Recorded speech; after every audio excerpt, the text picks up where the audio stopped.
Benjamin Dixon Show is only possible with listener support. Go to www.patreon.com/The BPD Show.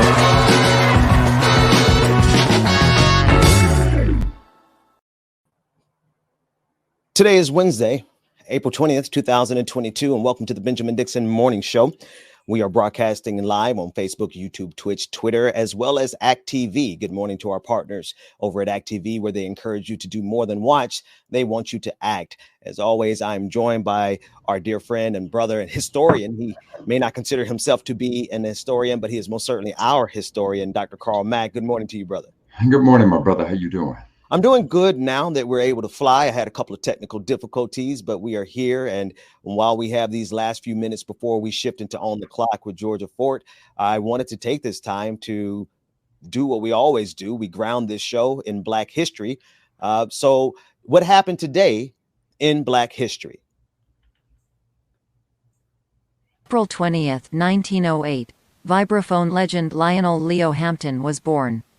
Hampton was a leading light of the jazz world, noted for his performances on the vibraphone. Hampton began playing the drums at age 10 while working as a newsboy. As a vibraphone player, he toured Europe and Australia and earned the title King of the Vibes. Hampton went on to fight for affordable housing in Harlem and was honored by 4 United States presidents. Adapted from Black Heritage Day calendar by author, lecturer and civil rights activist Dr. Carl Mack. And Dr. Mack, this is in Black Heritage Days 4, and they can get that at blackheritagedays.com, correct? Correct. And we're encouraging everyone to root their mornings in Black history. Dr. Mack, there's so much that's going on around the world. We're going to be joined by Georgia Fort momentarily for On the Clock. I do want to bring our attention to the video that has gone super viral. And I do want to caution everyone before we even play the video or the portions of the video. I think it is really necessary for us to see it. It is a video of Syracuse, New York police manhandling, accosting, and all-out assaulting what turns out to be an 8-year-old boy. And as we watch the video, the officers involved make it clear that they are doing this because he stole a bag of potato chips, something that probably cost less than $1. And for something less than $1, they treated this young boy like he was an animal.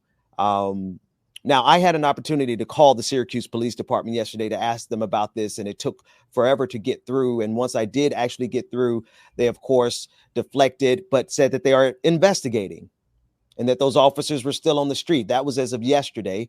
And this is from me calling them directly, because once you see this video and hear it, you will understand why everyone needs to be involved. Let's take a listen in. Content warning. What are y'all doing? What is y'all doing? Guess. Take a guess what I'm doing. Hey, you're like a baby to me. Why you? Guess what I'm doing. I don't know what you doing. I just see you snatching him up off the. So what? So what's going on then? You're stealing stuff. If he breaks into your house to steal something. Nah, man. What you selling, a bag of chips? So y'all treat me like a whole cold-blooded fucking killer? Keep walking, dude. You don't even know what you're Keep talking walking. about. I do. I know what I just came up and see. I know the fuck I just came up and see. Okay, what did you see? I see y'all snatching him up a bike like you're a fucking grown-ass man. Ain't he saying it wasn't him? Fuck is y'all doing? Crazy. How old is he? 10 years Fuck is y'all talking about, man? That's against the law. Fuck is y'all doing? You cannot put that. What is y'all doing? Take the fucking chips. If he stole some chips, I'll pay for him. I'll pay for him. You don't even know where he lives. Y'all just throwing him in the fucking car. That's what they do. They come here. Fuck is y'all doing? Leave him alone. No camera. Now, again, this is an 8-year-old boy being stopped. If originally the report said that he was 12 years old, but he is an 8-year-old boy. And the police have, Dr. Mack said that they are investigating. I don't have a lot of confidence in the investigatory powers of policing agencies, because after everything that we've seen over the past 2 years alone, they still go out there and do this to an 8-year-old boy over a bag of damn chips. You know, Ben, there should be no doubt in anybody's mind why we in the African-American community have such a disdain for law enforcement. It is this type of behavior that we've seen time and time again. you know, as I'm sitting here watching it, you know, I'm trying to put myself in the shoes of the brother who is videotaping it and voicing his concern. You know, being all I could think of is, you know, if I were there, and I certainly had, you know, at least 3 or 4 of us, I gotta believe that it'd have been hard pressed for me to stand there and watch that. Yes, sir. Yes, sir. You know, And somewhere. this is not toxic masculinity. This is nothing that we don't have. I try not to interrupt Dr. Mack, but I feel that same primal rage because we have no requirement as human beings to allow these pigs to do this to our children. Please continue. Thugs, you know, and again, you know, the brother made this statement, Ben. You know, he said, "Look, man, if it's a bag of chips, I'll pay for it." I don't have words for that type of behavior. You know, well, I do. I think we all do. And again, I'll say it over and over again. It is hard pressed for us in our community. If law enforcement ever wants to know why we have just such an outright just disdain for that profession, you're absolutely watching it right now. I mean, think about how many other ways it could have been handled, Ben. I mean, it could have been a teachable moment. Could have been all sorts of things that could have been far more positive than that. But you got nothing but, I mean, like a pack of wolves, just thugs. And by the quintessential definition of the word thug, that is exactly what they are. Just, you know, it's the most legalized, notorious gang in America. You know, Dr. Mack, I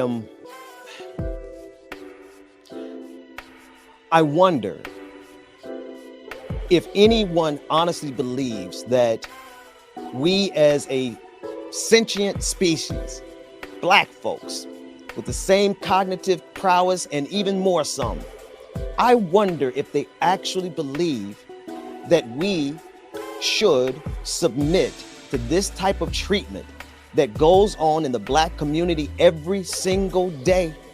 It goes on in Black schools. I was a teacher in Duval County, and I had to go and report to the police. I don't know why, because they didn't do anything about it, but report to the police on a police officer who slapped a student at school, right? We see this kind of trauma happening in Black communities every single day, multiple times a day, oftentimes leading to the death of individuals. And yet we live in a society that honestly thinks that there's something wrong with our analysis. And if we get upset about it, then we are the angry Black men or the angry Black women. So be it. So be it. You know, he who defines rules. It's just that we don't accept that definition, you know, to that point of this being primal.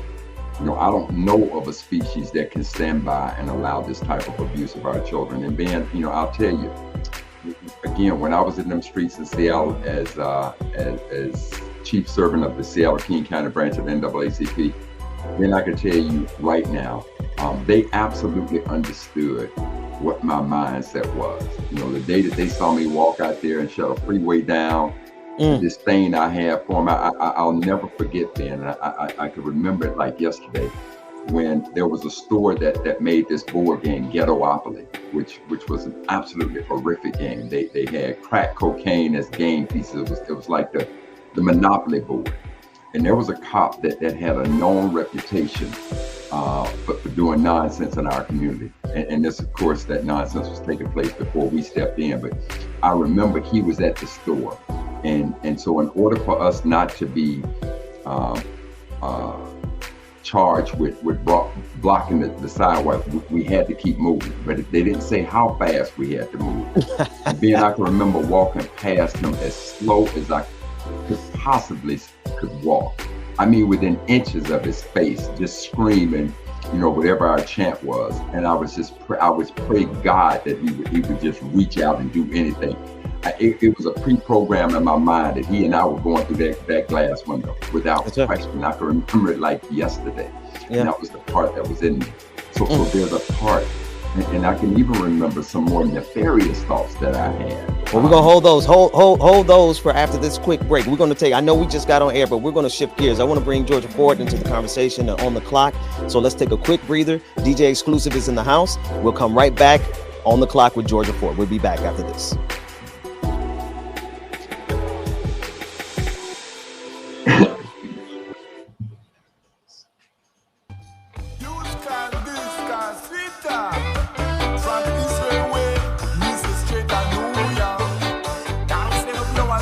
Good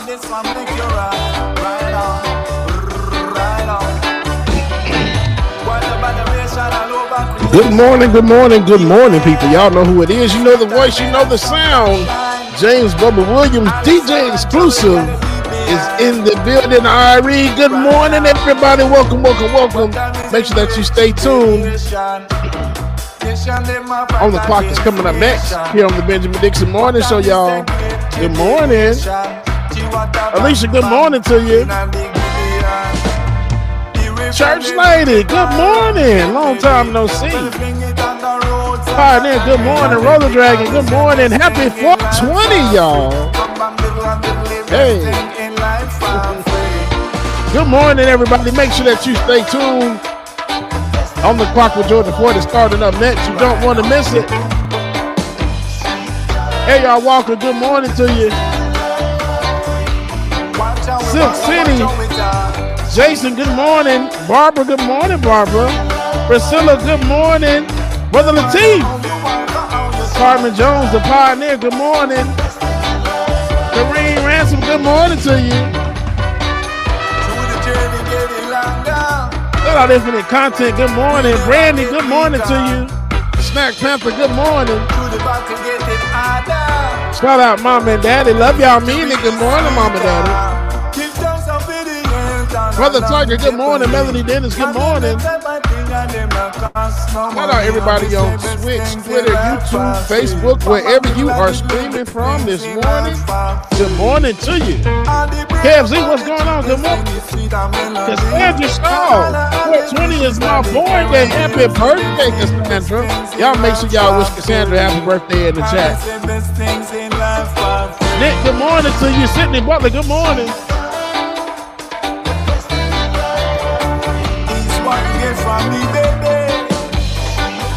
Struth the Dragon, good morning, Struth. You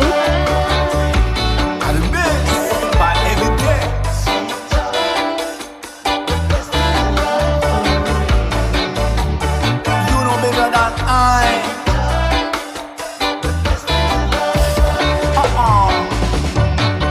Laura Strada, good morning. Big Peace. Alexis, good morning. All right, y'all know what time it is. The time is now 8:37 Eastern Standard Time here, 420. It's time for us to get on the clock with Georgia Ford. Good morning, Georgia.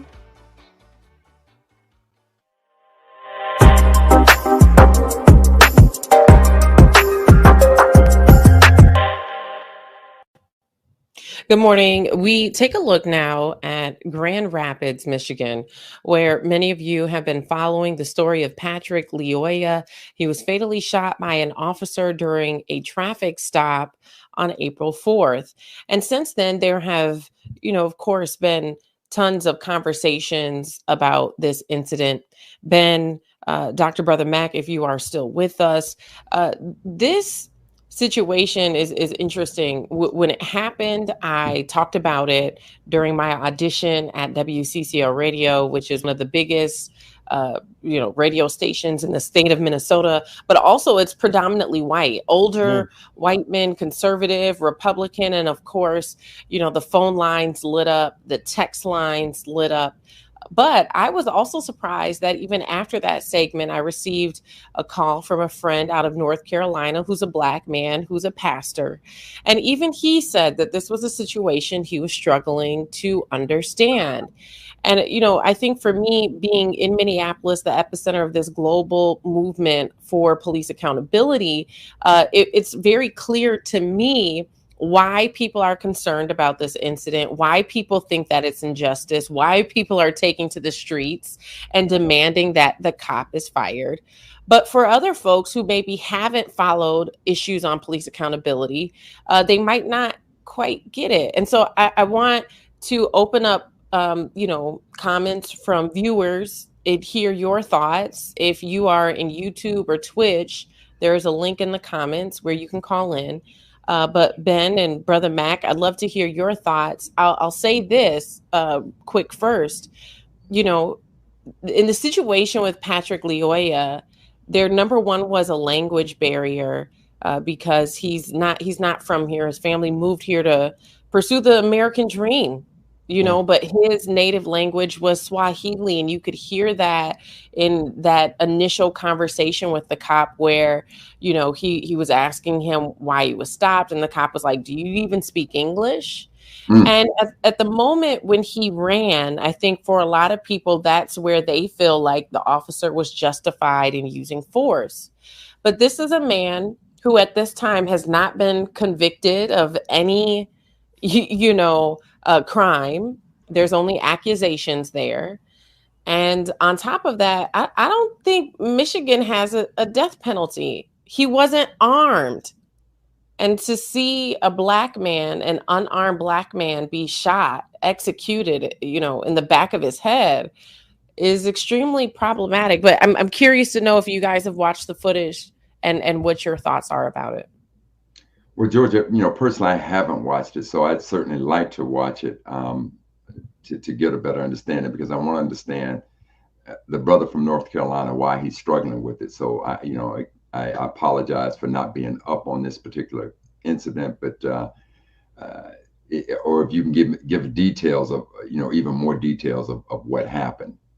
Well, yeah. So the cop pulls him over and says that his license plate doesn't match his car. And so the cop gets out of his car. Patrick gets out of his car. And the cop is like, you know, get back in the car. Let me see your ID. And Patrick's like, why, you know, what did I do? Why'd you pull me over? What did I do? Why'd you pull me over? And then Patrick, after he's asked for his ID, turns to, it sounds like, an individual in the car with him and asks for his wallet. And in the process of waiting for him to get his wallet, Patrick takes off running. And the cop ends up, you know, tussling with him. From the footage I've seen, it doesn't look like Patrick was violent in terms of striking the officer, kicking the officer, punching the officer, but you could tell he was actively trying to get away from the cop. He was running. He was, I guess people would, you know, consider that resisting arrest, but I don't think he was assaulting during this tussle, which lasted about 2 or 3, not more. During this tussle, the cop disarms his taser, and then you can hear the cop saying, don't reach for the taser, stop reaching for the taser. So there's also a question there on whether or not a taser can be disarmed more than one time. And if, you know, there was a threat of the cop being tased, which also they are trained for, and is not lethal force, even if he did get his hands on the taser. And then shortly after he yells those remarks, the cop's body camera actually deactivates. And so the only thing we can see after that is from cell phone footage from the person who Patrick asked to hand him his wallet. And this brother was so scared, his cell phone was going, like it was pointing at the cop, and then it almost was like he was in trouble because he would put it down like he was scared, and then he'd put it back up. So you can kind of make out what happened after that. But shortly after the cop yelled, "Don't grab my taser," he shoots Patrick in the back of the head. And then after that, we do not see him render aid. We see him take several steps back, kind of processing what he had just done. And I think for the folks who I've talked to who have said that, they don't understand this situation, they're looking at, okay, Patrick ran, he was resisting arrest. What do you expect an officer to do? And here's my thing. Okay, look, we get into a real muddy place if we start saying that cops get to be the jury, judge, and executioner in states that don't even have the death penalty. We have a social contract that we have agreed that our process in America is, if your license plate don't match your car and you stole, and it ends up being proven that you stole the car, you're going to go to jail. You're going to get a ticket. You're going to get charged with a misdemeanor or gross misdemeanor or a felony. You're going to do your time, right? But you're going to live to see another day. And so what's scary to me is that you have people like, well, this individual should comply. Yeah, yes, and you tell me if it's a gross misdemeanor or a felony to run from the police. Because if you run from the police, if that man's wallet is in the car, you can go get his ID. There's another individual in the car who can ID him, that you don't have to hunt him down and put neighbors. This was in a residential area. This man was executed in someone's lawn. Okay, so you're putting other people in danger. You're traumatizing other people over a stolen vehicle or an alleged stolen vehicle, because it hasn't even been proven yet. And so it just, to me, is extremely problematic when you think of people who are defending these killings, when that is not what we agreed to as a society. So Georgia, you said this incident happened on April 4th, and as of this day, they can't tell us the status of the vehicle. I haven't received those updates, and I will say I'm not sure if they've come out yet. Obviously, I'm in Minnesota, so it can be challenging to get some of those nuanced details when you're not local on the ground. I definitely will look into it, but the last that I checked and the sources that I have that are there, that information hasn't come out to my knowledge. So here's my take on what you've just described to me. No matter how you cut it, it's a traffic violation. Is that worthy of death? And so your point is salient. You know, are you now wanting to play judge, jury, and executioner? Now let's go to the situation of him running. As a Black man, given what we have seen, especially over the past 5 years, I can absolutely understand that fear. I can absolutely understand. You know, I've seen video footage of people who the cops pull up behind them, and instead of stopping on some isolated road, they will keep driving until they get to some place where there's witnesses around. I absolutely understand that. So if he were to take off the run, you know, it's as though nobody understands what we as a people particularly have gone through. So when you take a look at Philando Castile, Alton Sterling, George Floyd, I mean, just go down the list, and you can't understand why we're fearful when we are stopped by law enforcement. No one can seem to understand that. And then if I'm asking you, why did you pull me over? And I can't get a salient answer to that, a quick answer to that right away as to why you pulled me over. You know, I'm just saying, I may not agree with him running, but I certainly understand it. And I'm certainly not saying, you know, to the point that it's troubling to me. You know, so in the case of the pastor from North Carolina, I'm not wrestling with this situation. This absolutely should not have happened. And there should be understanding within law enforcement as to why we are the way we are, why we feel the way we feel with them. If we appear jitterish, they've given us every reason to appear jitterish.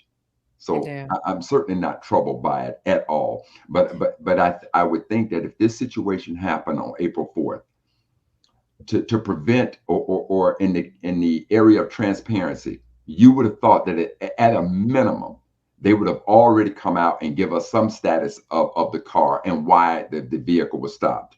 So given that nothing has come out, so what happens if the plates were simply expired, that the car isn't stolen? Now you got to look at the fact that a life was taken. You know, this is Sandra Bland as a man all over again. It's just reckless.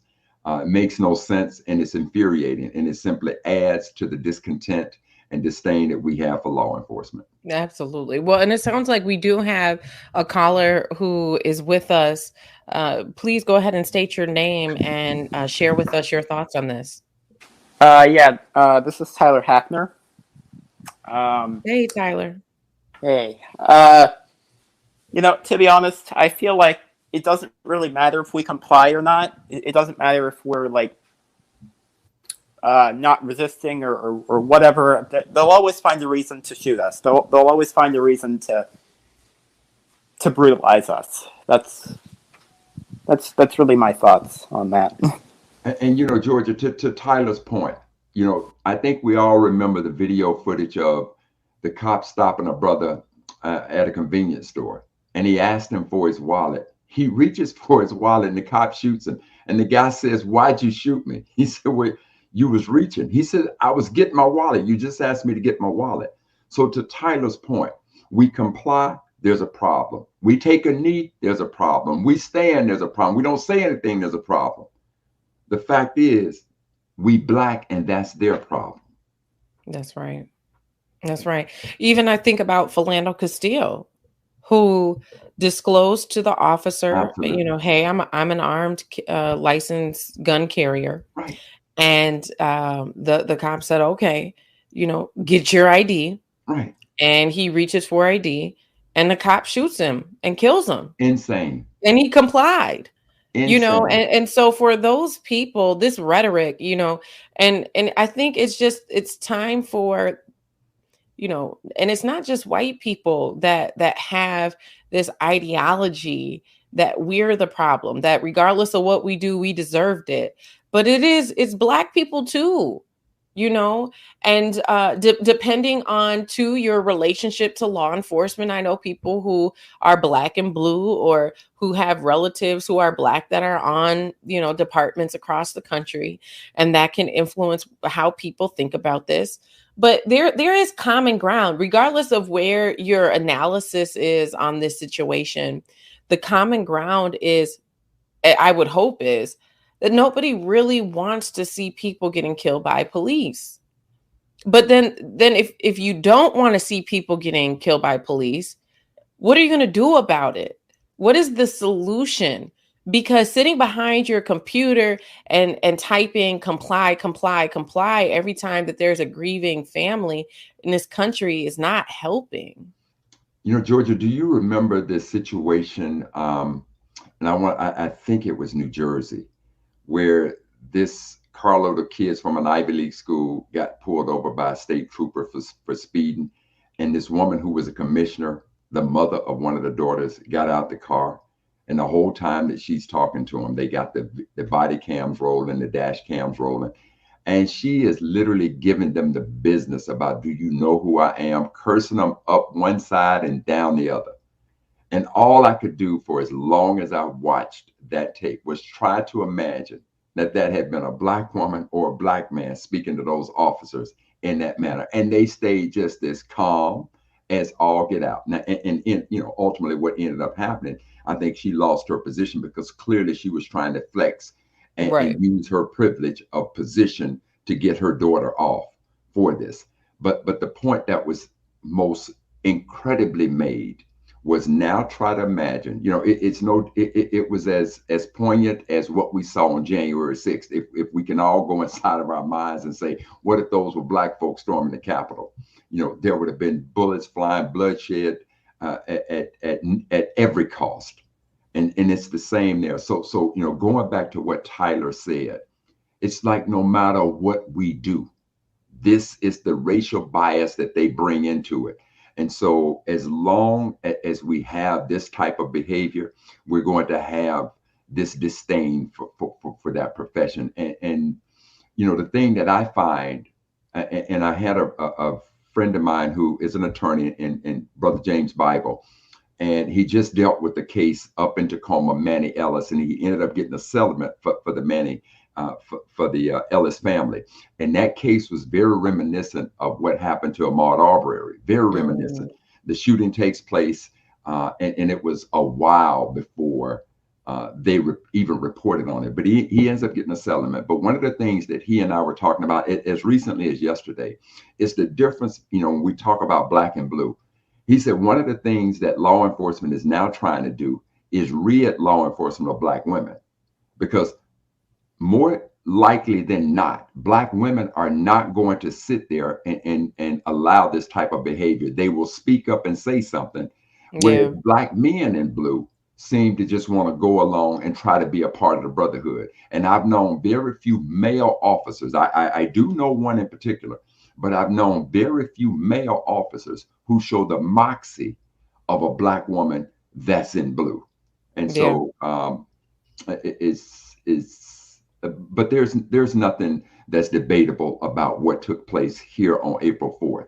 There's no rhyme or reason as to why he gets stopped for a minor traffic. Now, you open that car and you see a carload full of guns. Okay, maybe I'm understanding something now. He pulls out, he's got a weapon. Maybe I'm understanding something. As that situation played out the way you described it, absolutely criminal what that thug pig did.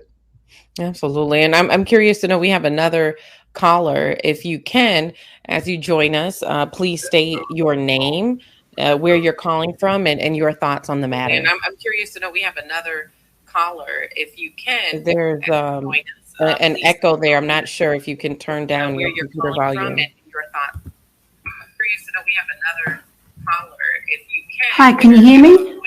Yep, we can hear you. I'm not sure if you can turn down your computer volume. Is that better? Yep, there you go. Good morning.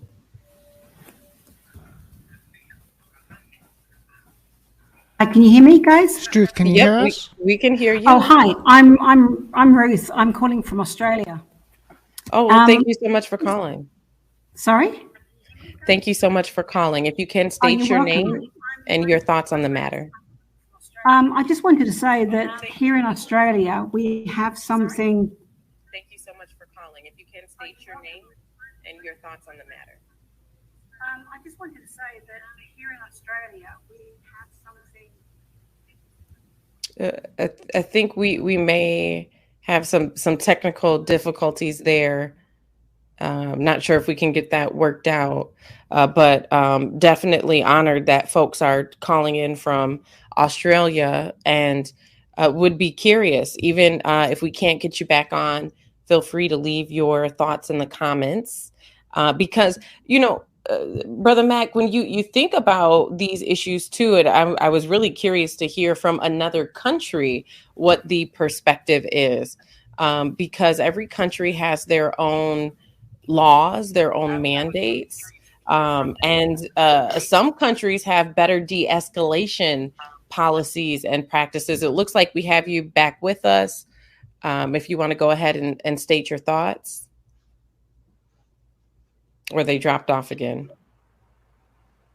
Well, Georgia, the other thing that, when you compare what happens here in America to other nations, part of what makes our situation just so absolutely horrific is just the fact that we have no common sense when it comes to gun legislation, gun laws.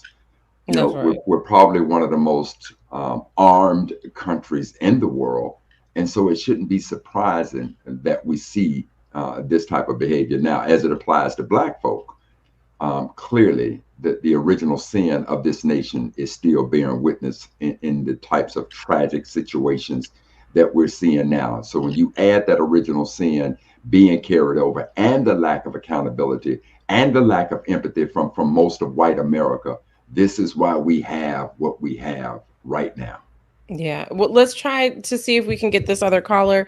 If you're with us here, state your name and your thoughts on the matter.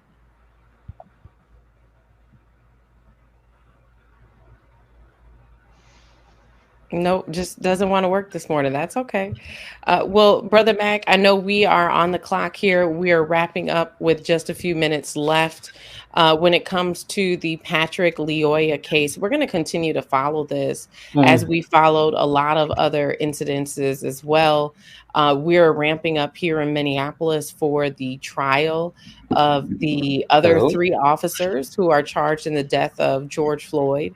That is scheduled to start in June. They still haven't stated whether or not they're going to allow cameras in the courtroom. We have Jan, Georgia. What was that? We have Jan. Jan, hey, thank you for joining us this morning. How are you? Yeah, I'm fine. I'm calling from Berlin. Well, thank you so much for calling this morning. What are your thoughts on the Patrick Lyoya case? It's just unbelievable for me, again and over again and over and over and over again, to watch this stuff. We also have police violence in Germany, but our main point is that they are just not allowed to be this loose with shooting people. So when they kill people here, it's more when they already are arrested and then something happens in jail. But this just open killing of people is really, really scary, I must say. Yeah, no, I agree 100%. In your country, do you think that there are better de-escalation tactics? Because what people here are saying about these incidences is that it's the fault of the person that the police are interacting with, that they don't comply or they're being aggressive. And so I'm just curious if cops where you're from in your country have to deal with people who might not comply as well. And, do they de-escalate? How do they prevent it from getting to the point where they're using fatal force? The main point is that in our law is they are just not allowed to pull the gun and use the gun without any really, really good excuse. They are more or less forced to de-escalate or just use non-fatal violence. I also got on protests against Nazis and stuff already a lot of just bad contact with the police, I would say. It's not that they are much better in de-escalating. The main point is really that they are just not allowed to shoot as fast or anyway. They use violence all the time. They use violence, especially about people who are looking like they are not German, whatever this means in the end. So people of color in general, refugees and so on. We have a big problem with the Berlin police with just treating everyone who's not visible German as shit. That's just true. But they have just not the law in their back like this is in America. We have not learned much after World War II, I must say, when it comes to authorities, but at least we have this lesson learned that police shouldn't be allowed to be a state in the state, like it is in America in the end. Yeah. Well, thank you so much for your call this morning. We appreciate you being with us all the way from Berlin. Brother Mac, it's always a pleasure. We want to encourage you guys to, if you didn't get to make it to call in, leave your thoughts in the comments. This is a conversation we must have. Stick around for more on the Benjamin Dixon Show.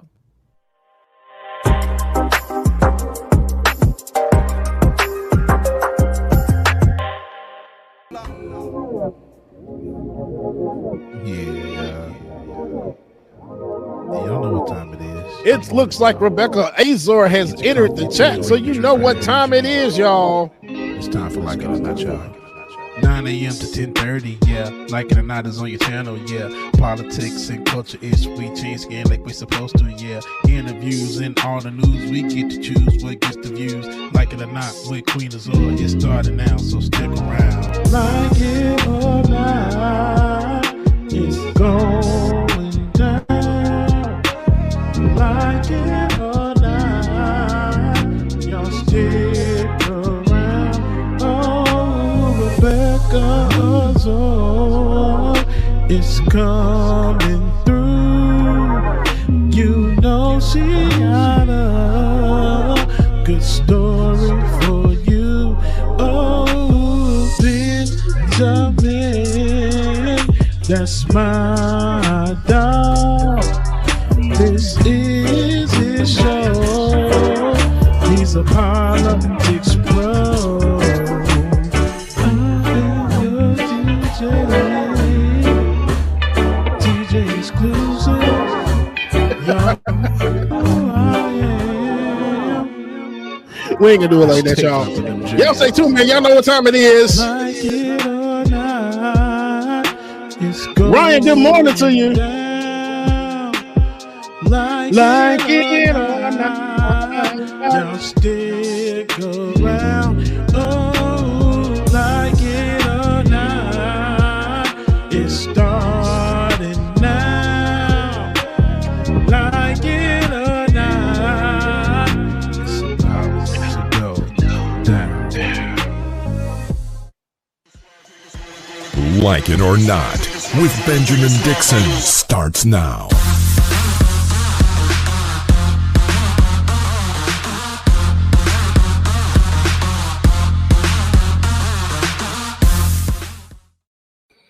Good morning, good morning, good morning. Good morning, and welcome to Like It or Not. Okay, just had to make sure my mic was on. Welcome to Like It or Not, where we're free to tell the truth and not care who doesn't like it. You can't hear me. Oh, hold on, Rebecca. I'm sorry. Everybody's having problems today because I cannot hear you. Can you hear me now?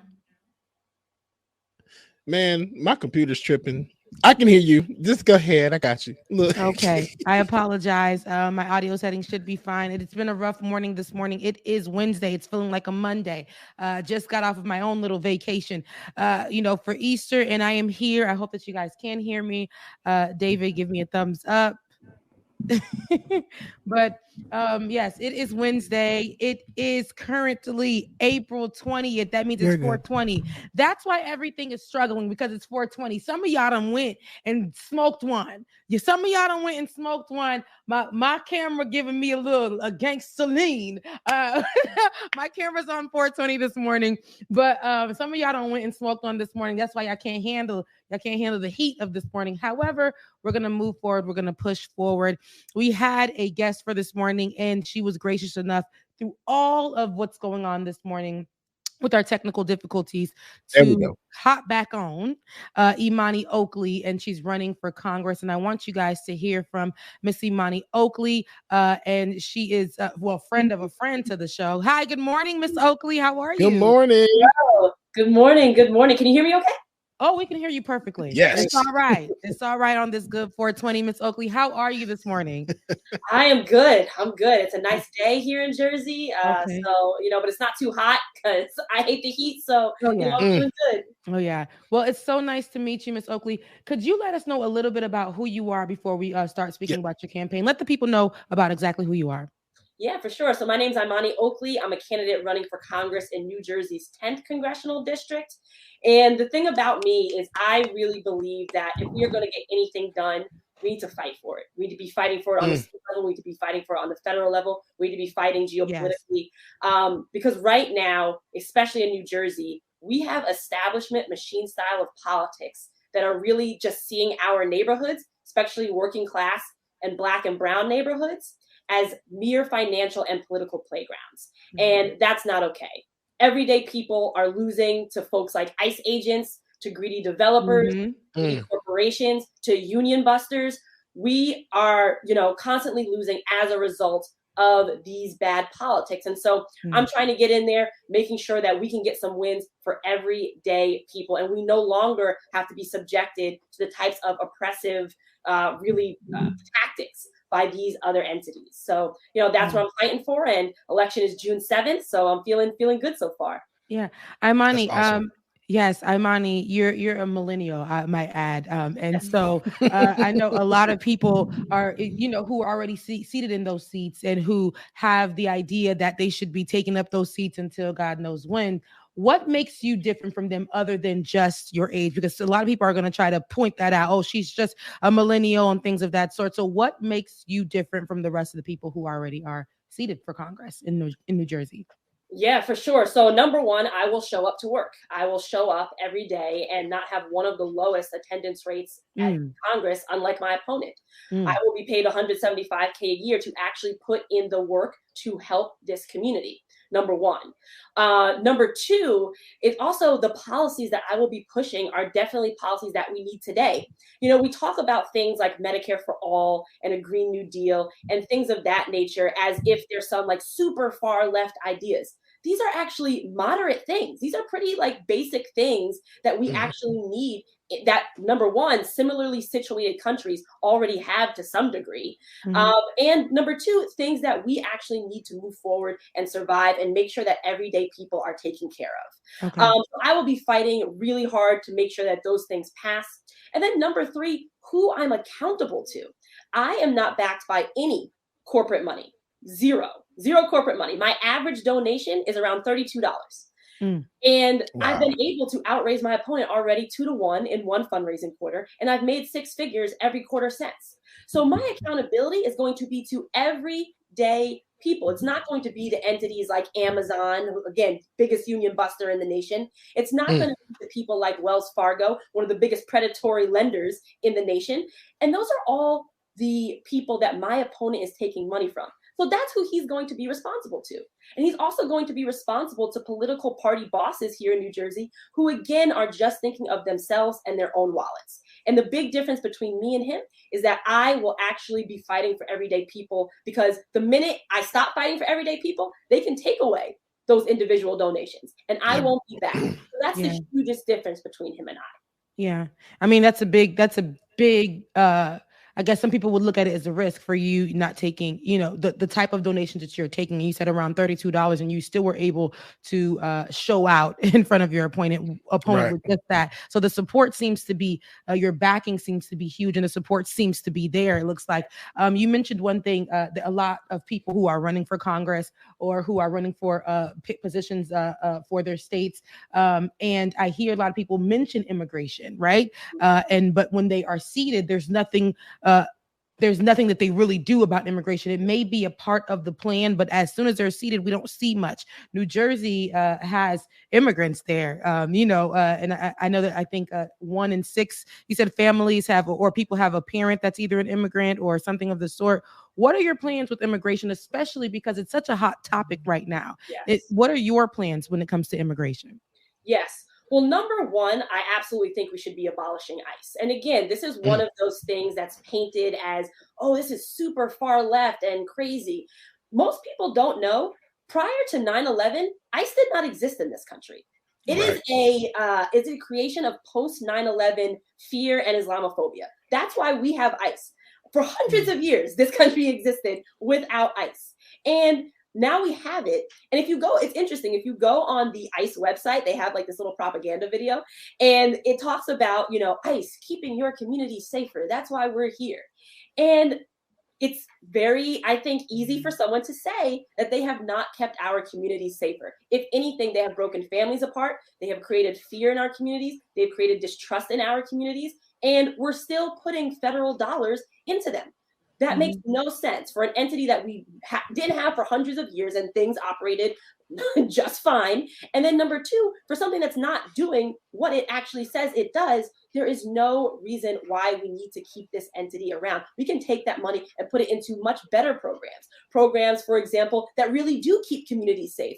For example, different mental health programs, different anti-violence programs, community centers, different welfare resources, right? These are things that we can take that money and put it towards, as opposed to putting it towards ICE facilities that are just breaking up families and creating distrust and disharmony in our communities. So that's number one. Number two, I want to also make sure that we are fixing Daca and any other immigration program so that there aren't these useless carve-outs. So for example, right now, there are a bunch of carve-outs that have to do with whether you are employed full-time, whether you go to school full-time, and that cuts a lot of people out. And that's not what we should be about. We should be about opening our doors and opening our arms and welcoming folks who want to come to this country and live. Because, it just should not be our values. And so I want to make sure that we are fixing any aspect of Daca or any other immigration program that has these needless carve-outs. Because right now, for example, right, all across the country, we know that we are living a lot in a gig economy. There are a lot of people who have jobs, yes, but they are not paying living wages. They are part-time, people just doing it just to keep the bare minimum over their head and the bare minimum food on their tables. Right now, under certain immigration programs, you are not eligible because you have a gig job, even if you have a job. And that doesn't make any sense. So we need to be making sure that we are looking at Daca as well as other immigration programs to make sure that these needless carve-outs no longer exist. And I would say those would be the two biggest things on my immigration to-dos, which is one, abolish ICE, which doesn't work and which we didn't have for hundreds of years. And number two, to make sure that we are fixing Daca and other immigration programs so they no longer have these needless carve-outs and we can really embrace our immigrant community with open arms. Yeah, I love it because I think that's a great point that people don't understand, that immigration is, or ICE, immigration officers were something that was created during 9/11. I think that's a great point that you pointed out. And while you're fighting for immigrants, that's something that they should know, because it's it's like they want you to believe that when you say abolish ICE, it's like saying abolish the police officers. I mean, which isn't too far off, but you know, it's like saying abolish the police officers, but yet these immigration officers were created just yesterday. So there's so many things that you are there's so many bases that you're covering. I'm looking at, and you're hitting a lot of the points and some major issues. Another major issue right now is the housing, what we call, or we're calling right now, the housing crisis for us. We can't afford to buy a house. We can't afford to live in one. We're paying mortgage in apartments, and you know, the rent's going up, the mortgage is going up to try to buy a house, the cost is going up, but none of our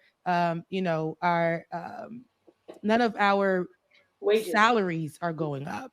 And so with that being said, how do you plan on, you know, bridging that gap or getting affordable housing or campaigning for affordable housing for the people of New Jersey? I know it's high priced over there too.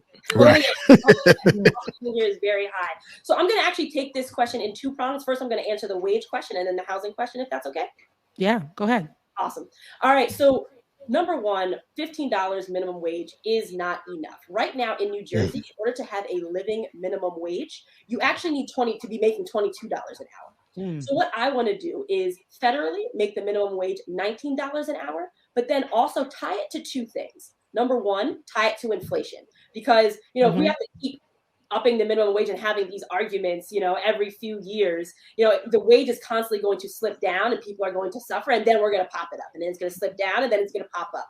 Instead, we can fix that entirely and make sure that we're tying it to inflation, and also make sure that we are tying it to the cost of living in each region.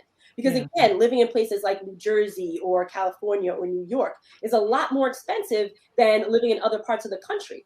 And, you know, a certain wage that might be livable in one part of the country might not be in another part. So we have to make sure that we are being smart about how we are tying the minimum wage to the various major regions and their cost of living in major regions, as well as tying it to inflation. So that's my plan to up the minimum wage so we can actually afford to have roofs over our head and food on our table.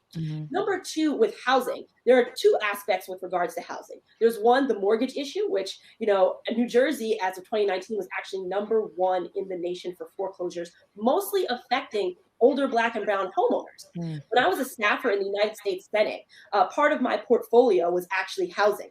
And about 80% of my cases, and mind you, I had a portfolio that consisted of housing, taxes, student loans, consumer protection, veterans issues, and postal issues, right? But housing, my cases were like 80% housing. And what I would often see was these older Black and brown homeowners who had lived in their houses for years, for a very, very long time. One day, the bank would go, you know what, I want to sell your mortgage to a private lender. And then they would sell that to the private lender. Then the private lender would smack on all of these new fees, some of which didn't really make sense. Like, for example, a transfer fee, which doesn't make sense if you're the person paying the mortgage, because unless you consented to that, it doesn't make sense for you to get hit with that. And what it would do is it would up the price that people have to pay for their mortgage each month. So then all of a sudden, people who had paid on time, and people always talk about, oh, you have to have financial literacy. These were people who were otherwise very financially savvy, who otherwise had impeccable, like very, very good financial history. All of a sudden, because they had this unexpected upping in how much they had to pay each month, now are starting to slip and miss payments, and then they slip into foreclosure. What I want to do is I want to outlaw that practice, because right now it's technically completely legal. I want to outlaw that practice and make it that if any entity sells a mortgage to another entity, that entity can either has to keep the mortgage payment monthly the same as to what was first agreed, or make it less, but it cannot up it. It cannot add more to the monthly payment. So that's one of the things I want to outlaw with regards to the funny games that are played with people's mortgages. Oh, yeah. And there's also part B, which is people who are renting, right? Again, in this area, we are very close to New York, and everybody knows the rent in New York is too damn high. It's also too damn high here in New Jersey. So, you know, what happens is people try to, you know, get some relief from those New York prices and then come here in the North Jersey area, and developers take complete advantage of that. They up the prices astronomically, and then they build these huge monstrosities. Everybody's seen them, those huge development with huge glass windows where half the units are empty because nobody who's originally from that area can afford to live there. Come on, somebody. All these things pop up all over the place. So what I want to do is a few things. Number one, I want to make sure that as a country, we are making housing a human right. Okay, that we are investing in public housing and public housing with dignity. Because, you know, when you mention public housing, people have kind of a visceral reaction to it. They think, you know, they think about crime, they think about inaccessibility, they think about it's not being well upkept. What I want to make sure is that we are having public housing that has some dignity. Again, if you're looking at similarly situated countries in the West and you see their public housing, they look like some of our regular apartments here. And there is no reason, again, why a country as wealthy as ours should not be investing in building that type of public housing and making housing a human right. So that's number one. I also want to be bringing federal dollars to large municipalities and that, number one, place rent caps on developments, all developments built after 2018. And that also mandate that they have 50% affordable housing in all developments built after 2018. Housing advocates usually say around 30% is like good. And then typically you end up somewhere in like the 9% range. But I want to make it to 50 so that we can, again, make sure that we are housing every single person in the United States as Yeah. Well, that sounds like a plan, especially with a lot of what I'll call gentrification going on everywhere. The rent is already too high in New York. The rent is already high in New Jersey because that's just the neighboring state over there. And even us in Georgia, we're experiencing, unaffordable rents. And it's in places where communities, Black and brown communities, have lived for so long. Even their mortgages, they can't afford any longer. They're being bought out so that these like you were talking about, these buildings, where nobody can afford them with these dark windows, with these looks and all of this, can't nobody afford to live here. And the community is now, displaced. So I love that plan. I love your plan, your fervor. Your Blackness, I would think you're a walking CRT. You're a problem for these people, and I would think, especially with your relationship with Nina Turner, you are definitely a problem, but a good problem. You're good trouble, and I can't wait to see what you move forward with in New Jersey. Imani, could you let the people know how to get up with you, where they can find you, and where they can support you?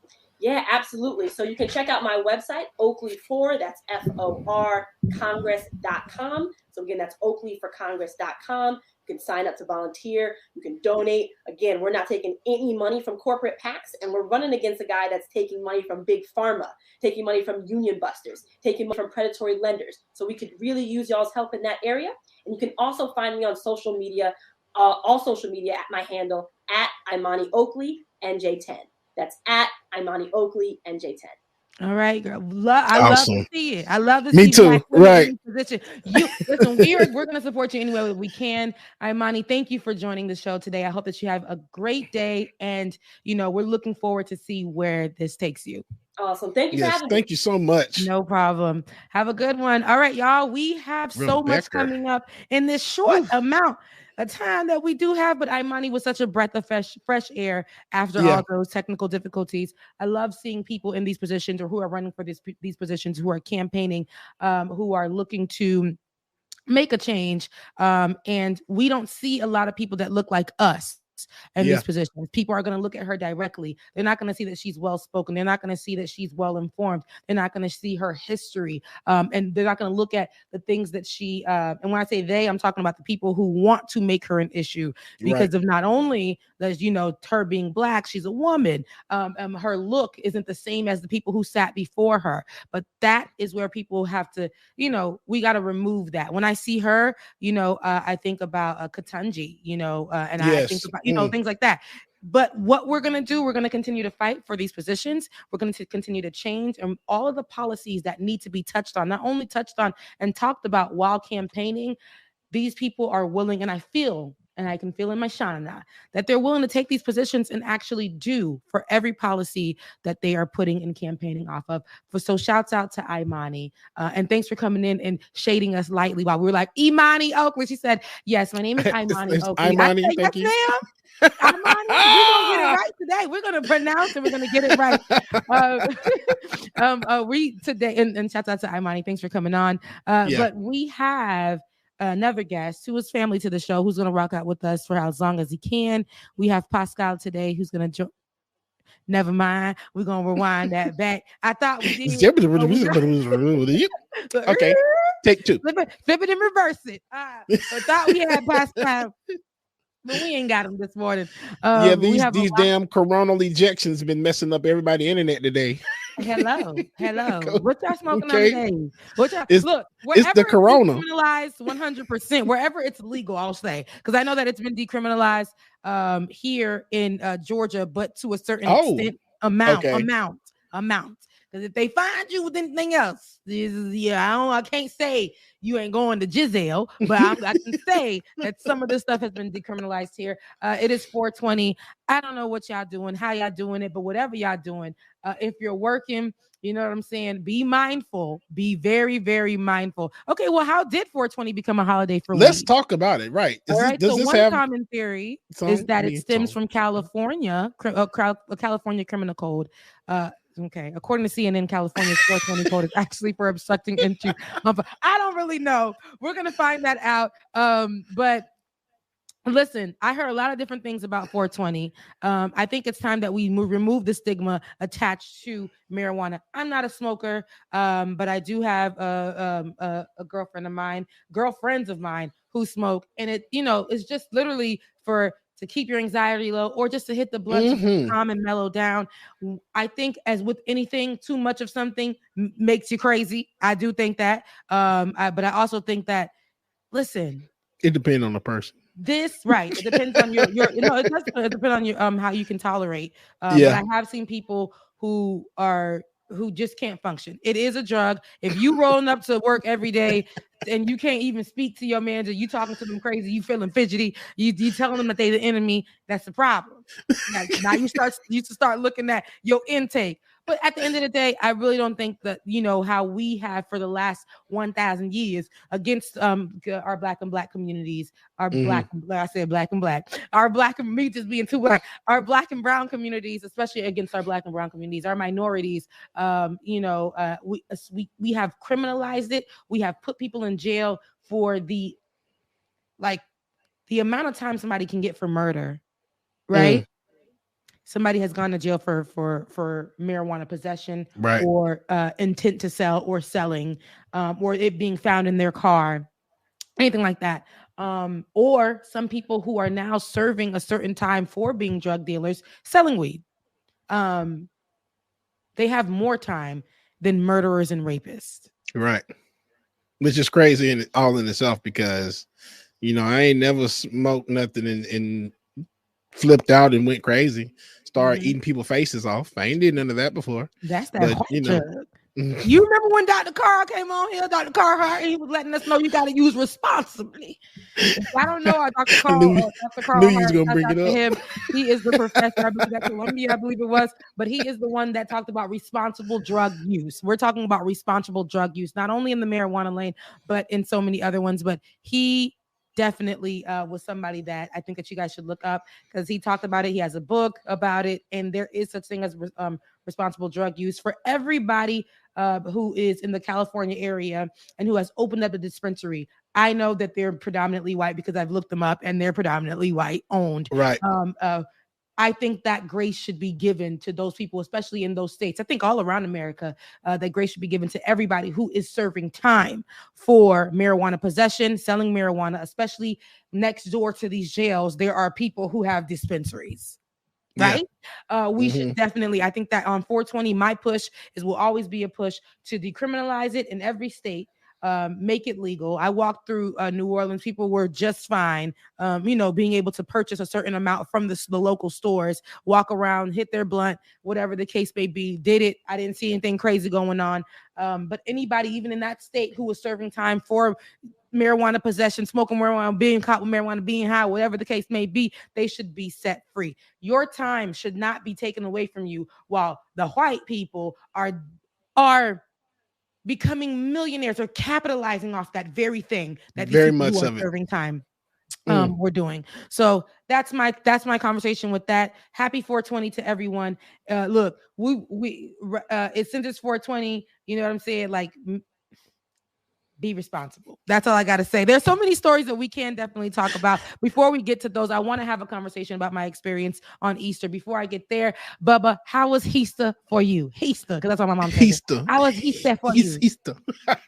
I love it. It was fun. You know, we chilled with the family, had some good food. Then we had the Easter egg hunt for the little kids, and then we had our adult Easter egg hunt, which gets pretty vicious. So it was fun. It was really fun. And the adult Easter egg hunt consists of candy, liquor, and money in the egg. So it's cutthroat in our family. It's like Uno. Money is where I'm trying. Money, yeah. If you find the eggs, you get the most eggs, you get the most money. So let's run it. Easter. That's the Black Easter, right?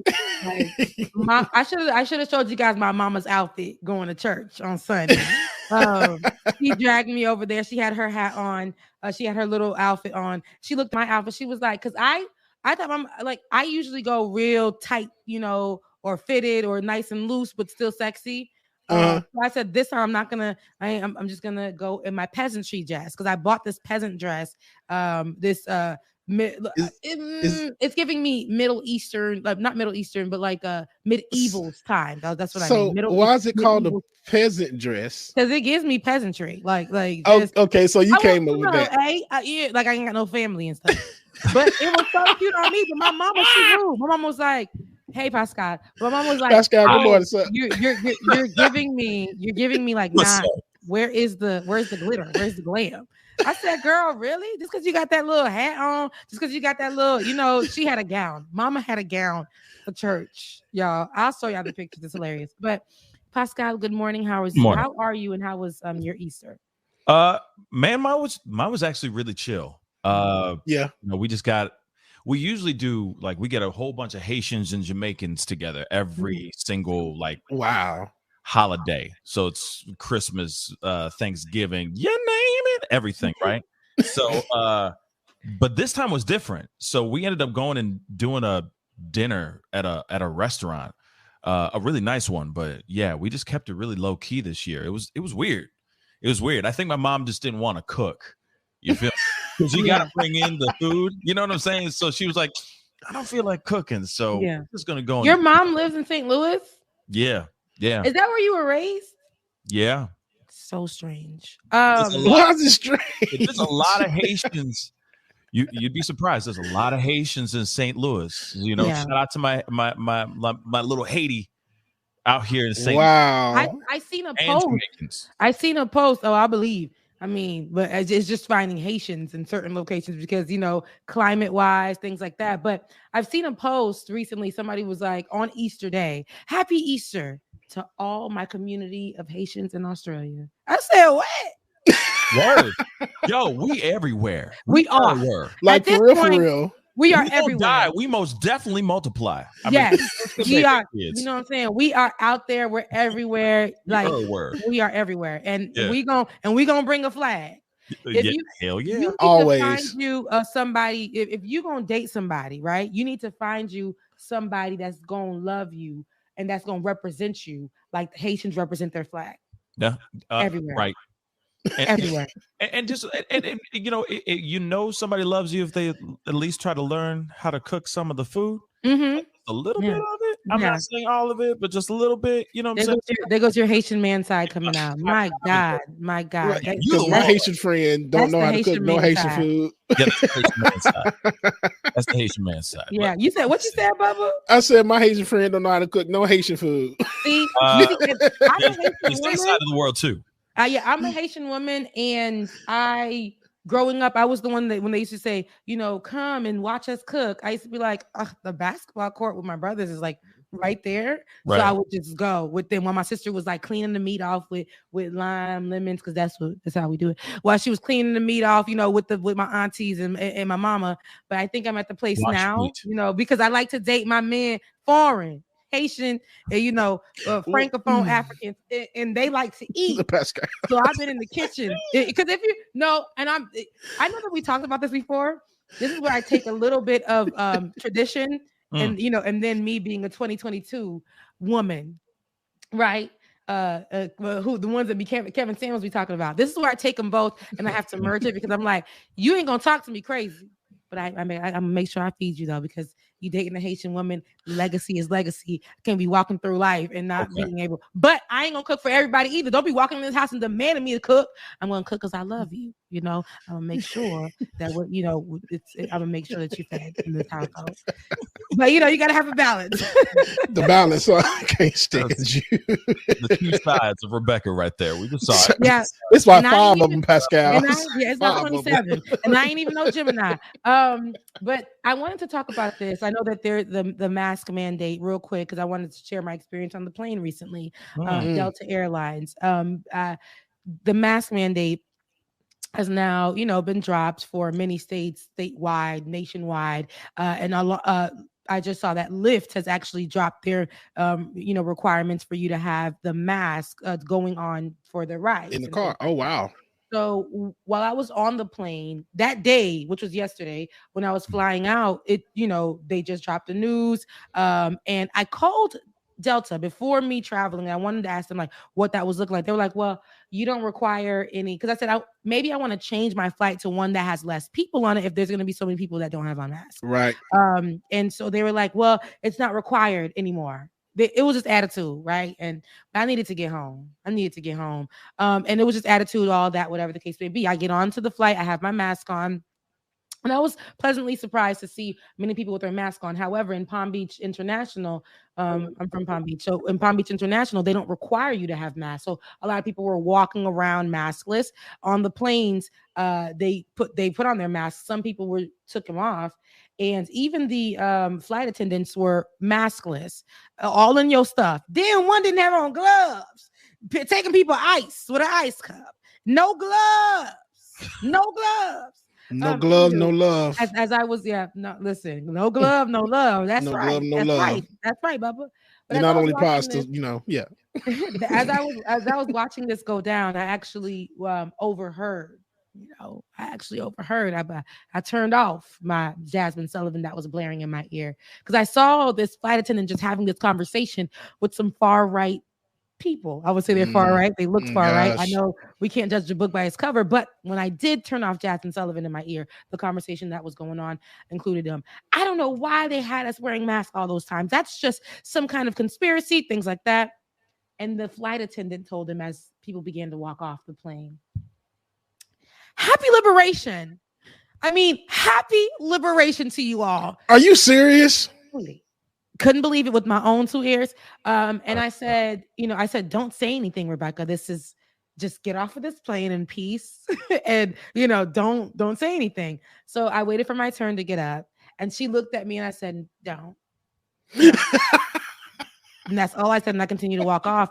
I felt very uncomfortable. I said, imagine the people who have family members who have died, who are on this plane, or friends who have had COVID or they've experienced COVID. And the mask probably has been something that helped them, or, things like that. When you're saying happy liberation, it's kind of like, forget everybody, and why we wore masks and things like that. Forget COVID. You guys are now free to get each other sick, possibly, and whatever. It just didn't sit right with me. And I don't like the whole dropping of the mask mandate, especially now. For me in my house, as for me in my face, we're going to stay masked up.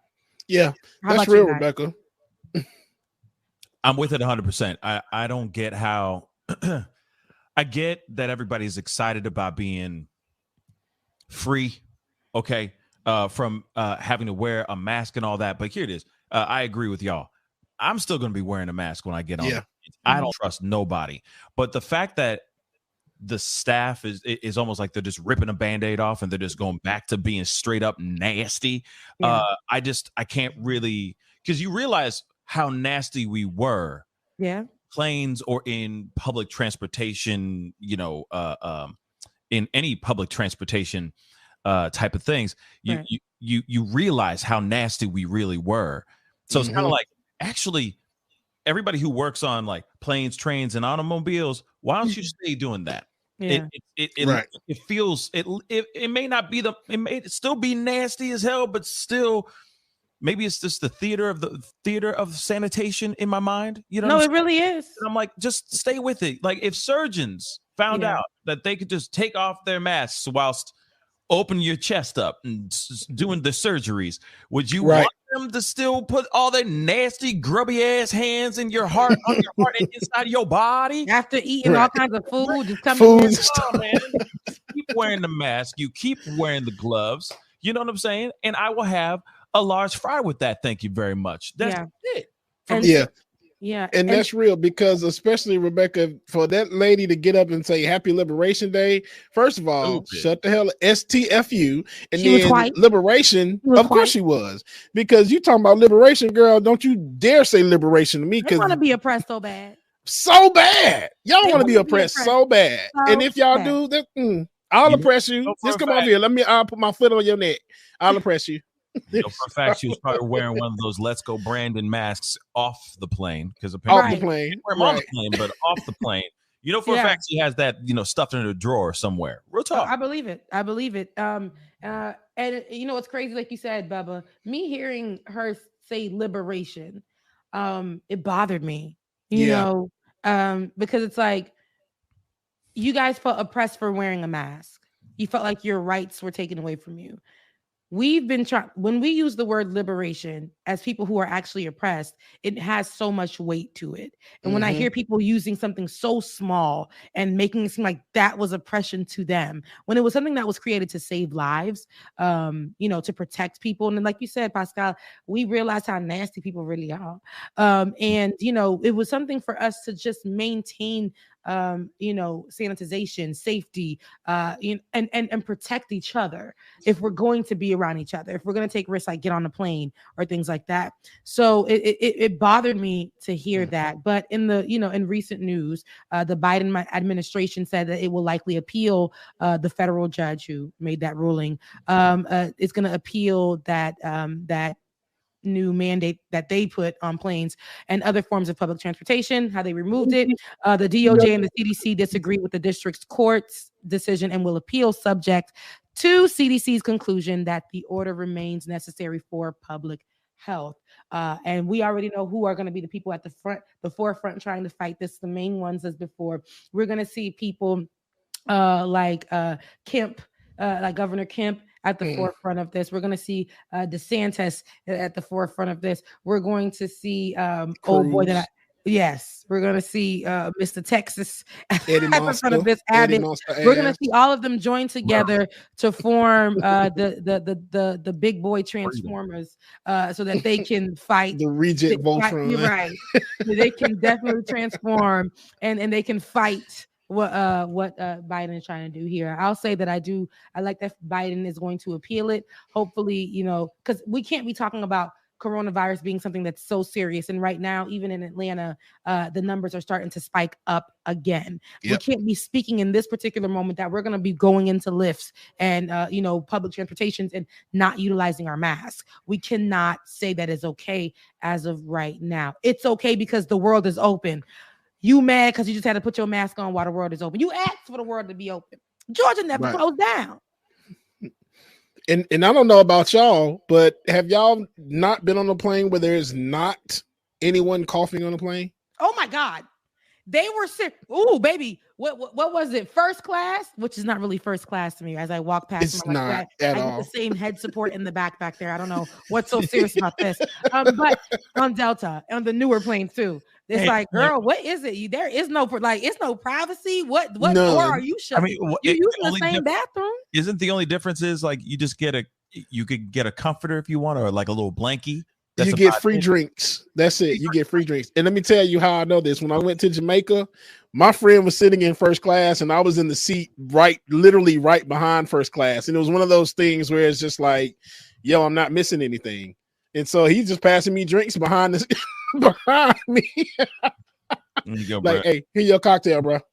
Through the crack. And there was no difference. But those people in first class, all they was doing was that's how it usually goes down, right?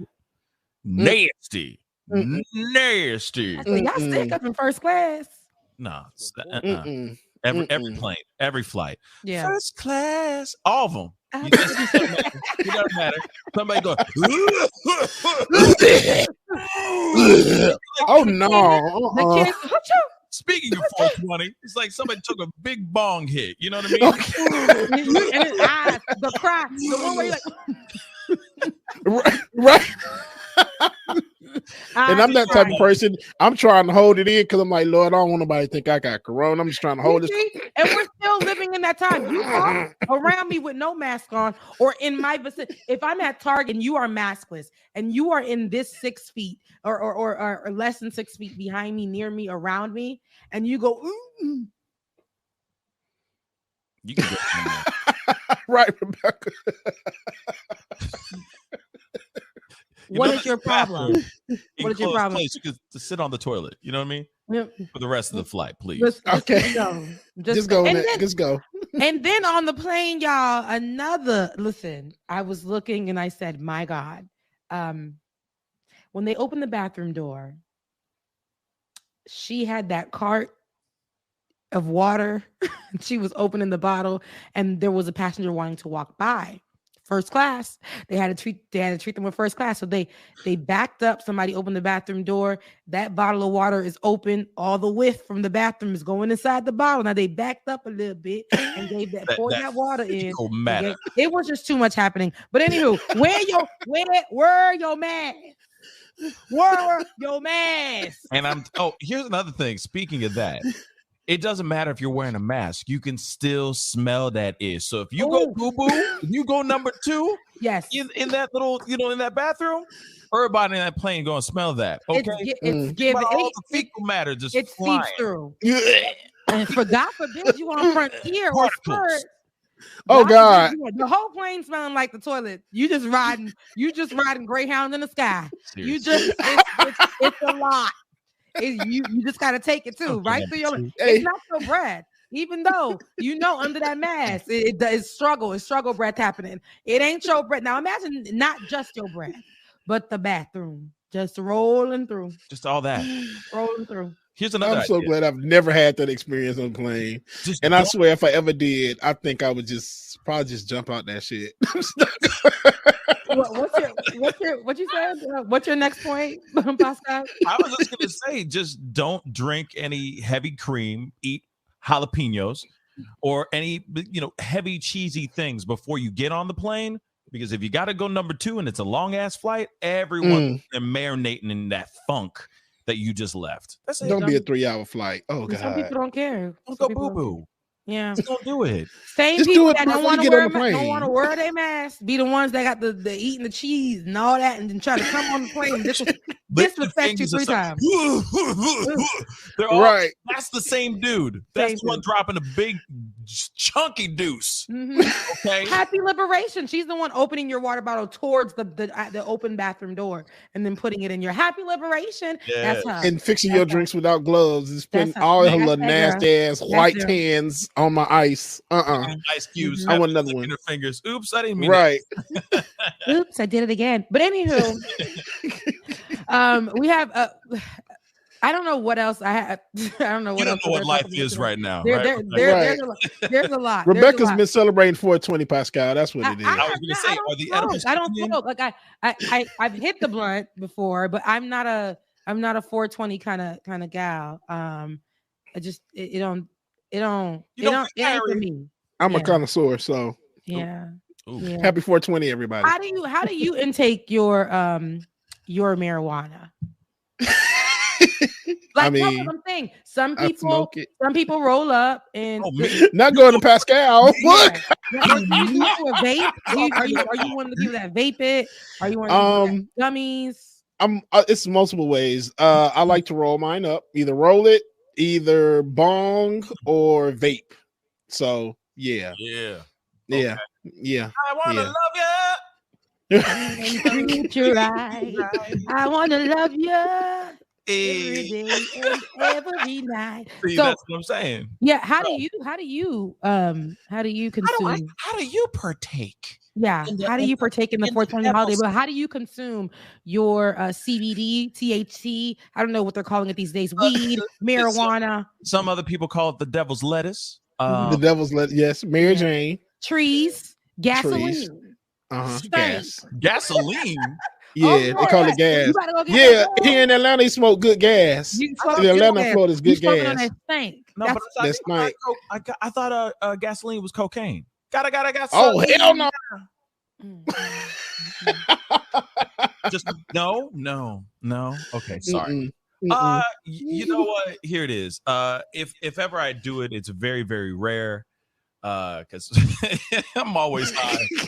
I'm high off of life. I'm always high all day. Yeah, you and Pascal, yeah, y'all like the high life kind of people. You know what I'm saying? Y'all already have high energy as it is. Yeah.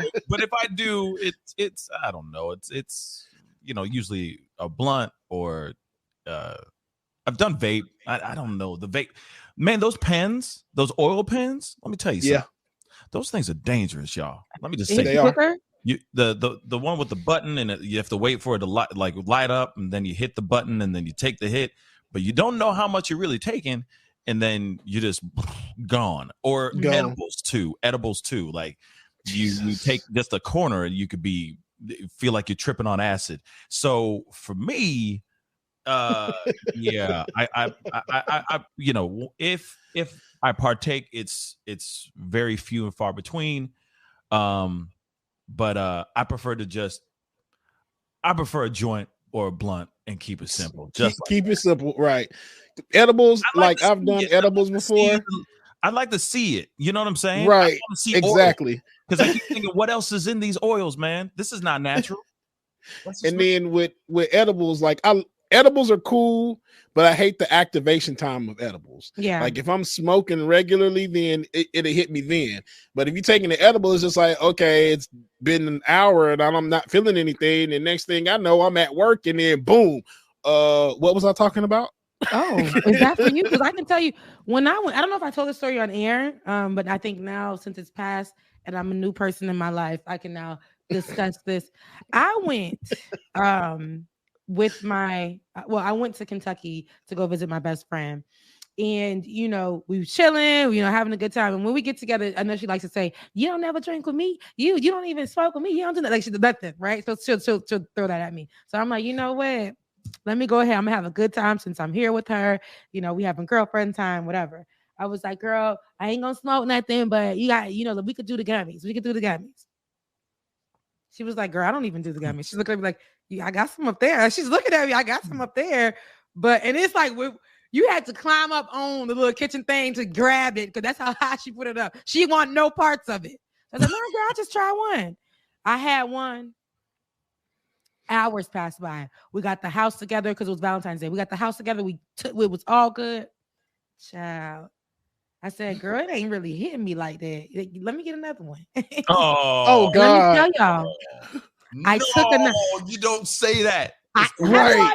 And she's looking at me. She even said, Rebecca, are you sure? Like, you sure? I'm like, girl, it's not hitting me. Like, let me get another one. Now, mind you, I don't smoke. Like, I don't do it. None of that. So I took another one. I went and then, she doesn't really she doesn't smoke like that. She really just hits the blunt, relaxes. Like, that's what kind of girl she is. She's a relaxed person. So she was smoking. So I said, let me get that. She was like, okay, Rebecca. So this is me. Yeah, you know what I'm saying? Yeah, I'm in there. I'm in there. Y'all, within 5 minutes, I'm like, are you going to be done with the food soon? I don't eat chips like that, especially Lay's. I don't like original Lay's. Don't fight me in the comment section.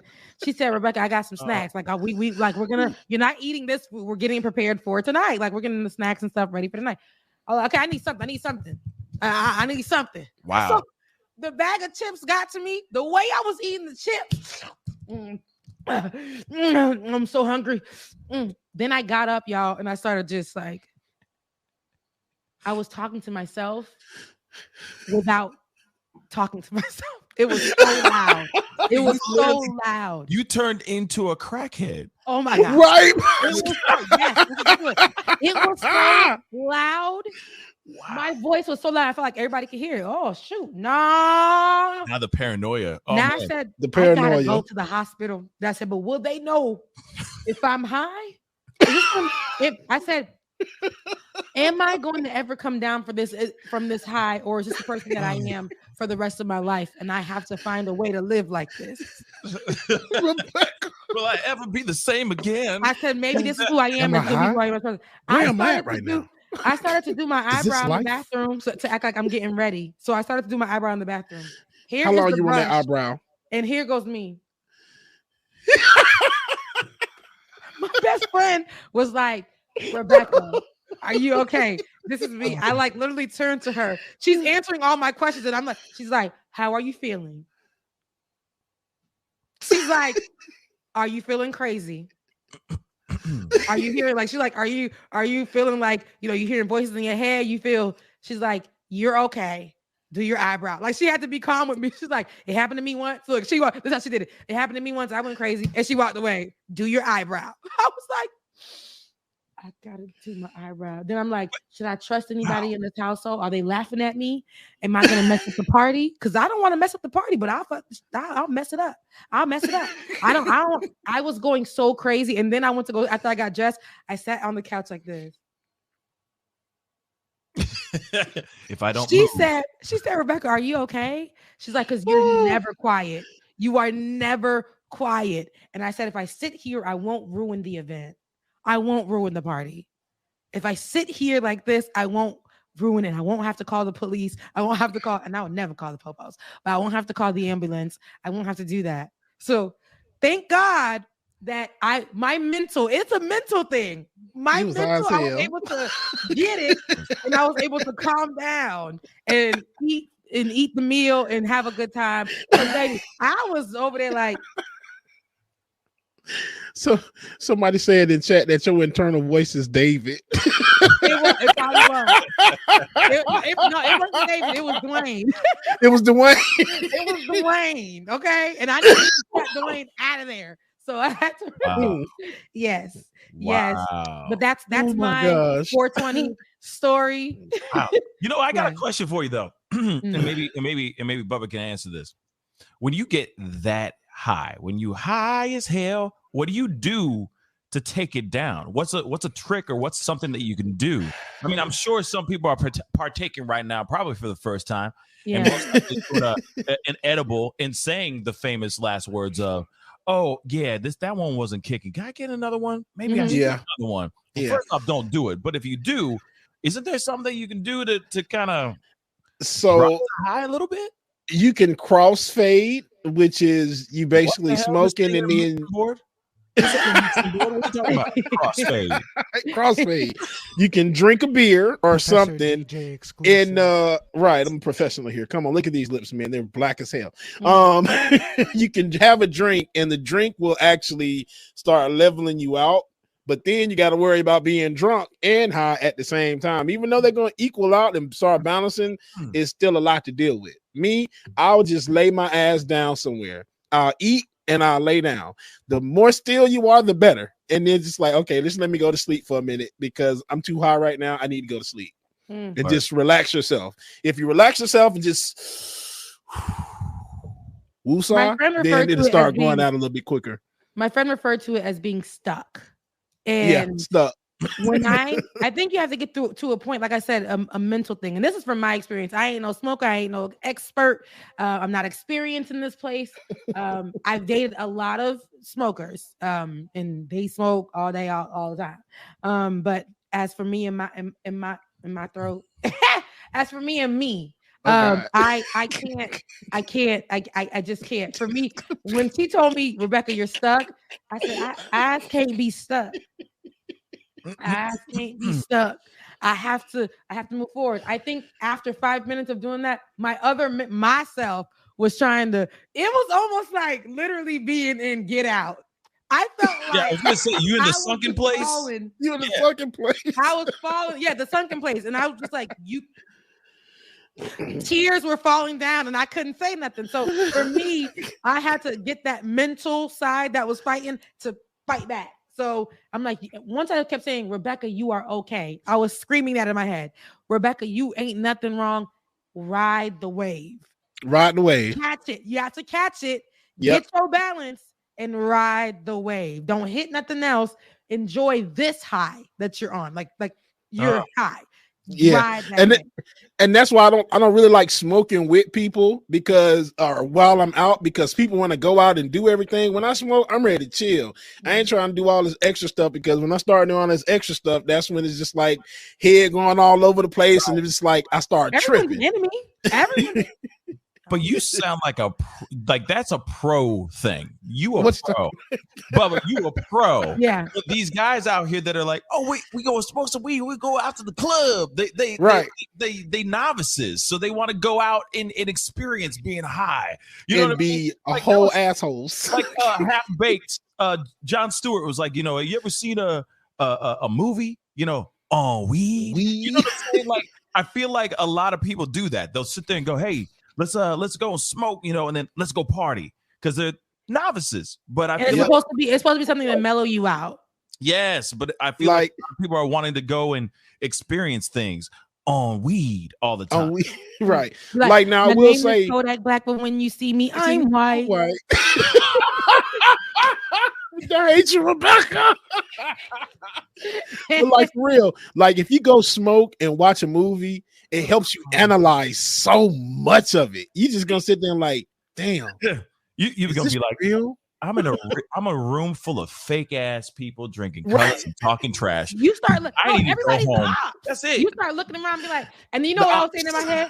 I was like, that's why I ain't really got no friends. And this is my one real. This is me giving my friend props in my head because my friend came to me to check up on me, but she was like, Rebecca, you good? Like you good? I've been there. You gonna be fine. You gonna be okay. You okay, like, girl? You know what? She a friend. Because I start at first. I'm like. Is she really on my side? But when she came, she was like, you okay? You gonna be fine. Everything is good. And she let me be because she know how I am. Like, you got to leave me alone. She was like, you gonna be fine. Like, I'm like, that's a real girl. Real, man. Ain't nobody real like her. Like you said, yeah, that's what I was doing. Like, girl, you're a real friend. It's my best mother friend right now. Like, hey, girl, hey. You start looking at people for who they are. Yeah. Man, that's why I don't really mess around with them others because it wasn't. I can't. You're a real one. In good news, earlier this month, I don't know if we covered that, but we probably did, But it's great because today is 420. In this month of this year, the House passed a bill to federally decriminalize marijuana. The vote was 220 to 204. Republicans Tom McClintock of California, Brian Mast, and Matt Gaetz, both of Florida, joined the majority of Democrats in supporting the bill. Oh, wow. Okay. They did.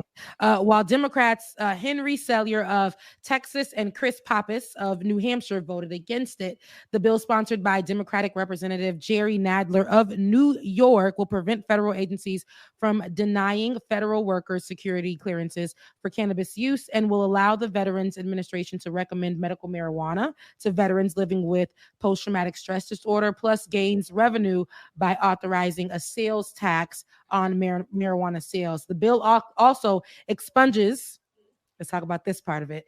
The bill also expunges the record of people convicted in non-violent, because they call it cannabis too. We forgot to name it cannabis offenses, which House Majority Leader Steny Hoyer said can haunt people of color and impact the trajectory of their lives and career indefinitely. And that is very true. So hopefully they continue on with this and they push us and they act the same way that this passed. They act on it. They make sure that all those people who are in jail, for nonviolent cannabis offenses or marijuana offenses, weed offenses, CBD, THC, gasoline offenses, they're able to come out because it does affect your trajectory and you making a way in the world if you've been in jail for about 5 to 10 years doing a bid because you were selling to make sure that your household had food because you couldn't even get a job. So yeah, I hope that they definitely I like that. So in this month, and it's 420 right now, we're speaking about it at least with the positive, with like, it has positive. We have positive connotation with it in politics right now. Like we have stories, we have bills that are being passed with it. Last year, we were saying, y'all need to decriminalize everywhere. And now we can say there is something happening where people that we don't even like joining in on the cause, of course, to capitalize on it. But hell yeah, it can help people that look like us, you know, be free from, yeah. Right. Circulating, and that's good. Yeah. It's about damn time. Yeah. But yeah, obviously they're going to be legalizing it throughout the entire country. It's only a matter of time. It's only a matter of time. They see the amount of money they can make off of it. Let's be straight funky on it. People, less and less people are going to tobacco, so they need something else that they can put their taxes on as well. So they're going to see the benefits of that, and obviously it comes from the ground. It's from Mother Nature. There's so many great health benefits to with it. If you use it, all that stuff, you know, I see more and more people going towards cannabis, whatever, more than they are going to other types of chemically made medication and all that, right? And opioids and all that stuff. So Dr. Carl Hart could definitely walk us through all the different drugs that you should definitely use responsibly. Shouts out to Dr. Carl Hart, wherever you at. You help me look at drugs different because Black folks that get on drugs, that have a drug habit or whatever the case may be, they either will get thrown in jail. The ones that are selling it, whatever, they get thrown in jail. They don't get to go to rehab. They don't get to help their lives. And we've seen white folks who are abusing drugs who get the opportunity to go to rehab or get their time or whatever, their records expunged or get their time lowered. But when you look at Black people and drugs, there is a big discrepancy. And I guess there is, I can't say it's a discrepancy. I will say, you know, we can juxtapose it to one with the other. Black folks, drugs, jail time. We won't hear Black folks, drugs, rehab. Yeah, they don't get that opportunity. That you know, it's funny that would be a nice series of events, right? Yeah, for our community. But yeah, hopefully, man, I would love to see that go down that route sometime soon. No? Yeah, because everybody needs help. It's not because of the color of your skin or whatever the case may be. Oh my gosh, because I'm white, I get to go to rehab. It's different when I'm Black. I'm strong enough to go and pay for a crime just for selling or utilizing drugs. Now I have to be jailed for it. You know what sounds messed up? Can I? This is a random thought in my head, but a lot of times you hear about these white kids, right? They get in trouble with drugs or weed or whatever, and they go to these luxurious rehabs, right? And then you have the black kids, basically the same story, same crimes almost, comparable, right? And they end up getting locked up, right? What if they were to flip it? What if they were to flip that? If they did it to the white kids and they did the rehab to the Black kids, would the Black kids go, damn, these luxurious rehab centers, by the way, these kids would be like, damn, this is how the other half lives? Oh, right. I want to be better. So then they come out better. And then you do the scared straight to the white kids. Talk about it. See what I'm saying? And then they go over there and they go, oh my God, I never want to do this again. And everyone's on the straight and narrow and everyone has a merry little Christmas. Yeah. Right. I would love to see it. I would love to see it. I would pay to see that happen. Yeah, I would love to see it. They wouldn't be able to handle it like right there and right. They wouldn't places. Actually. Well, Ice Cube, and we'll go ahead and let you wrap up because I know you have your show to go to. But Ice Cube did a show long ago where he had the people in blackface but living as Black people, and the white folks, I guess you call it whiteface, and living as white people, and for them to see the difference. And I think, as terrible as that was, looking back, the white folks were able to walk away and actually see what it was like to live as a Black person. And they were like, it's tough. It's tough out here in these black streets. So Rebecca, that almost sounds like a wife swap, just with the black and the white families. It is the same. Trading places, wife swap, all of that. It's all pretty much the same. But I would love to see, because I don't think they could take the heat. I don't think they could take the heat. I feel like David is yelling at me in the background. He's been sending me all kinds of messages, and there's messages in the thread, because I need to make sure that Pascal gets to go in respects to his show. Pascal, what are you going to be talking about on your show today? There's some updates about this recent murder from this 51-year-old woman in Queens that passed away, that was taken, unalived or whatever, murdered, and then I saw you put the word unalive. I said unalive. Right? Yeah, unalive. She dead. Here it is. If you want to be able to monetize your stuff, there's a lot of things on YouTube you can and cannot say. Oh, so I try to dance around these things using different code words, and instead of saying suicide, I say Sean Kingston, because I can't say that word. Wow, well, that's very clever of you. So thank you. You know what I mean? It's the poet in me. You know what I'm saying? I write a poet laureate.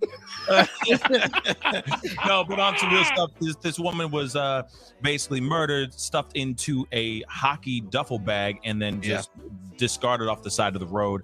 So there's this big investigation going on with it. So I have some more updates about that. So we'll be talking about that here very shortly. That happened in, you said New York? New York, yeah. Yeah, in New York, Queens. Like rich part of Queens too. Really nice $2.1 million house that she lived in. This neighborhood was nice. But then also I'll be talking about some new updates about Jada Pinkett Smith and Red Table Talk. So we got a bunch of things to talk about today. And did Will Smith come to the table? Oh, I guess I'll have to find out on your show. If you guys don't know, make sure to tune into Pascal's show. What time is it coming on today? I should be on at 10. Okay. 10 Central Time. So 11 Eastern. Okay, because I'm like, we don't live where you live. We don't got that same time. Right. Okay, so 11 a.m. Eastern Standard Time. That's in about 30 minutes from now. We got to make sure you get prepared for that. If you guys haven't already, make sure you go ahead and subscribe, like the Pascal Show, and make sure you tune in at 11 a.m. And we'll be back here tomorrow with more Like It or Not. Sam. Yeah, and real quick before we get out of here, I took my wife to the market, and we still looking at one of the fruits for half an hour. Not the Apple Watch she was expecting, apparently. Again, we will be sharing the technical difficulties on tomorrow. Thank you for dropping that last minute joke. I actually kind of like it. Go enjoy, guys. Love you guys so much. Happy 420. I'll see you tomorrow. You stupid, man. Y'all know I ain't got no goddamn sense. Love y'all, mean it, man. Hold on, wait. I'm trying to find my little screen here. Why am I tripping so hard? All right, y'all. Thank y'all again so much for tuning in. We love y'all, mean it. Y'all gonna be great today. Happy 420 again. Y'all be safe while y'all partaking in your whatever it is you're partaking in. And I will do the same. Love y'all, mean it. Your affirmation for today: I am focusing on positive thoughts and looking forward to positive results. I am focusing on positive thoughts and looking forward to positive results. We will see y'all tomorrow. Deuces. Happy 420.